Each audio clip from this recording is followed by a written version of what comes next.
अगर यूपीएससी के चेयरमैन और मेंबर्स और उनके बाप और उनके पूरे खानदान के अंदर भी दम है ना, तो खुले में ये क्वेश्चन पेपर को सॉल्व करके दिखाए, और अगर उनके 80 से ज्यादा मार्क्स आ गए तो जो कहेंगे वो करेंगे सारे के सारे स्टूडेंट्स। यूपीएससी प्रीलिम्स 2026 के जो सबसे 5 सबसे डिफिकल्ट क्वेश्चन है, मैं उनको आपको दिखाता हूं, आप उनको सॉल्व करके देखिए। इनको कोई भी सॉल्व नहीं करके देखता। ये यूपीएससी डिफिकल्टी के नाम पे रैंडमनेस, बकवास, अपने सिलेबस से इनका कोई लेना देना नहीं है, बस अंट जो मर्जी क्वेश्चन देखते हैं। लोग अब तक स्टूडेंट्स को गैसलाइट करते रहते हैं कि एग्जाम डिफिकल्ट है, मेहनत करनी पड़ती है। They have been lying to students, cheating to the students, and they are like the worst kind of गोबर है ये पूरे का पूरा ब्यूरोक्रेसी का, बर्बाद करके रख दिया इन्होंने एग्जामिनेशन सिस्टम में 40 साल से कोई खास चेंज नहीं होने दिया है। And they have gone to the levels just कि भाई अरे हम डिफिकल्ट पेपर बनाते हैं, हम एस्पिरेशनल, हम UPSC. No, you are just a wastage of time. You These are the 5 most difficult questions of UPSC 2026.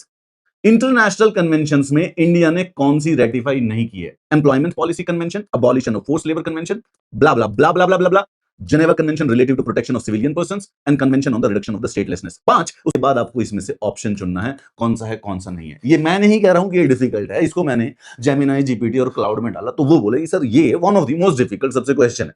इस क्वेश्चन को जरा सॉल्व करके दिखाना, कोई इतिहास का बंदा प्रोफेसर कर दे तो। प्लेस वैल्यू सिस्टम से संबंधित 3 स्टेटमेंट है। Epigraphic use of place value found in Mankani plates of Gujarat. Exact एक डेट पता होनी चाहिए। 9th सेंचुरी में place values become general in inscription all over India. Place values जो है वो संस्कृत इंस्क्रिप्शन में साउथ ईस्ट एशिया में 7th सेंचुरी में भी पाई जाती है। बताओ कौन सी स्टेटमेंट करेक्ट है। इस क्वेश्चन की अब्सर्डिटी देखो।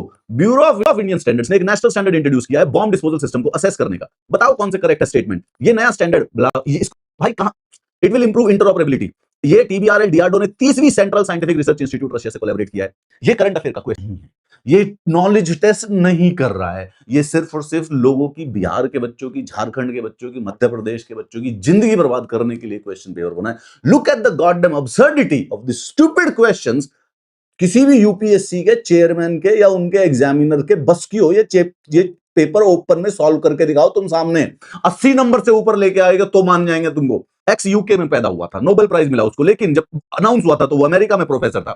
पहले नोबेल ये नहीं पूछ रहे कहां मिला है, फील्ड क्या है, टेक्नोलॉजी क्या है, उनकी बायोग्राफी पूछने लग रहे हैं। यार क्या करे, आइंस्टीन की बायोग्राफी नहीं पता होगी कि जब उसको नोबेल प्राइज मिला था तो वो कहां पढ़ाने लग रहा था। लेकिन ये लोग बच्चों को खत्म करना चाहते हैं। दे आर नॉट, ये अब एग्जामिनेशन नहीं दे रहे हैं, वो झूठ बोल रहे हैं कि this examination is difficult. This examination has never been difficult, they just don't have a syllabus. को आंसर कर दे कोई एक बार मेरा।